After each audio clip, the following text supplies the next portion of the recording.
Good morning! Happy Wednesday, guys! And thank God, it's a Wednesday! Ayan. Malaputan muna ako ng SM ngayon. Maaga-aga ako today. Taka lang para hindi kasya yung kotse. Kailangan kong mag-move. Nagpagas ako eh. Kailangan kong mag-move muna. Wait lang. So, ayan guys. Sa SM ako magla-lunchy. Lunchy talaga. Tapos, 15 weeks na ako today. Thank God.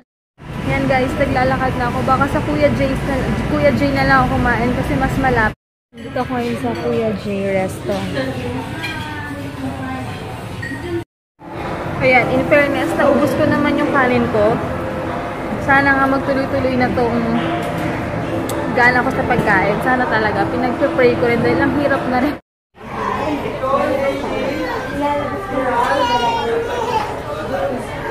Hey guys, ayan, umuwi ako agad kasi kailangan ko magpahinga, kailangan ko mag-bed rest. Dahil nga kanina, diba, sabi ko sa inyo, wait lang Ayun, diba sabi ko sa inyo, sumasakit yung puson ko kanina.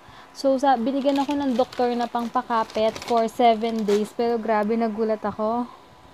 20 pesos isang tablet. Tapos, 20 pieces yung pinabili sa akin. Pero okay lang para sa baby. Hindi ko alam kung, hindi naman ako stress or kung ano man. Hindi ko alam na nag-bed rest nga ako kahapon eh. Ayan, pinainom niya ako ng ano to? Hindi ko mabasa. Isosilan ba yun? Isoxilan? Something ganon. Pampakalma daw to ng uterus or something. So, yun. Ganon talaga.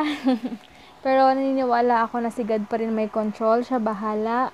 Siya nagbigay nito and siya may control ng lahat. Ayan. Talagang buti na lang tolerable naman yung pain niya. Kaya kaya naman. So, gagawin ko na lang is bed rest. Hindi ko sure kung makakapunta ako kay mama bukas or ano man.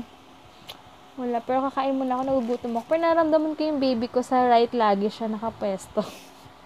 Weird, pero nakakatawa. Sige guys, kakain muna. Bumili ako ng pandesal. Binili ako ng rice mamaya para hindi na ako lalabas. Ayun. Kain muna ako kasi nagugutom na ako. Nanonood muna ako ng hindi ko alam anong oras na ba. Hindi ko sure kung ano na The Greatest Love na ba or yung isang pinapanood ko. Nakalimutan ko na yun. Ayun. Ayan, ayaw pa lumabas ni Heinz. Bibili siya ng something eh. Ayan, guys. Yakult? Wala na ba Yakult doon? Yakult. Okay na pala yung pakiramdam ko. Thank God. At ano lang naman. Baka crumbs lang talaga siya. Bumili na. Alis ka na. Ayun. Tapos, nag-inerts lang. Pero inamin ko pa rin. Papatuloy ko pa rin yung gamot ko.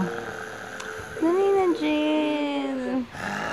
And tapos bukas pupunta kami kila mama, kakain kami. Sabi ko, gusto ko ulit ng niyan? Fakbet. Bakit? Pinakbet. Finakbet. Pinakbet, tsaka, you're so cute. Tsaka, Finakbet. Fish. Peace. Tsaka peace. Peace, green peace.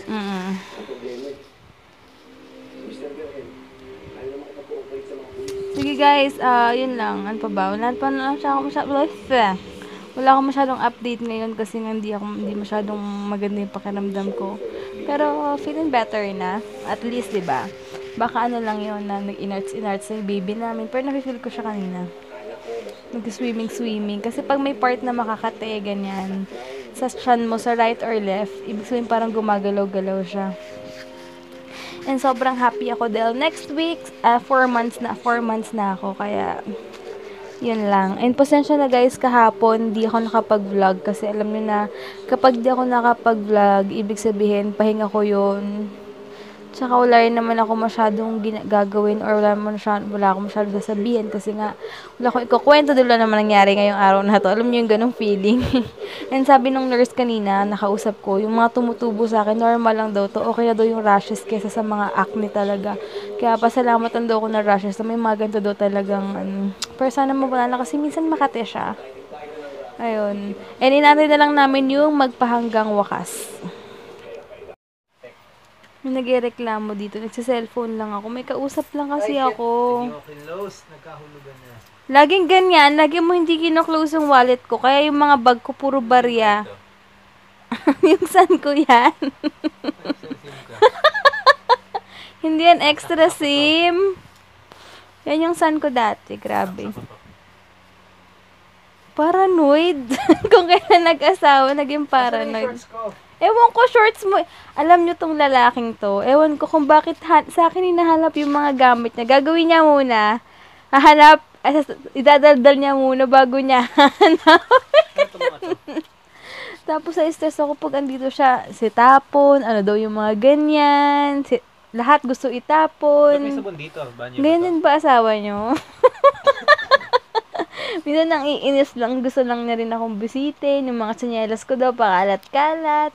Sabi ko, linisin mo na lang kaysa sabihin mo pa sa akin. Minsan kasi ganyan siya, pag nasa CR ako, sabihin niya, yung mga tsinyelas mo, pakalat-kalat, anong plano mo dito? Gusto niya na ipamigay. Kaloka. Anyway guys, yun lang yung vlog ko today. Bukas na lang siguro yung iba pang updates. Pero sobrang happy ako dahil 15 weeks na ako today. And yun, wala lang. Yakult tsaka ay fita. Paabot ng fita ko please. Ha? Loko-loko talaga tong asawa ko. Pita? Oo. Pita ka pa to, no? As kung maka-F ka, no? Feel ko yung ikaw na naka-braces. Kumaka-fita eh. Ayun, kakain mo na akong fita kasi bumili ako ng rice in a box kanina. Hindi ko malunok, nasusuka ako kaya, ayun. Pero sabi nga nila, ewan ko kung totoo. Sabi kasi nila na kapag daw mas matagal yung sickness mo, mas healthy daw yung development ng baby. Sabi rin nung kasabay ni Heinz kanina na office mate niya, sabi daw nung office mate niya, na mas malala pa daw yung postpartum yata, yung ganon. So, pwede pa rin daw sa babae yun kung paano niya i-handle yung emotions niya, parang ganon. So, check natin. Pero alam ko naman si Heinz, susuportahan niya ako pagdating sa mga ganong sitwasyon. Ngayon pa nga lang na feeling ko na parang hindi maganda. I mean, dami kong mga tigya-tigyawat.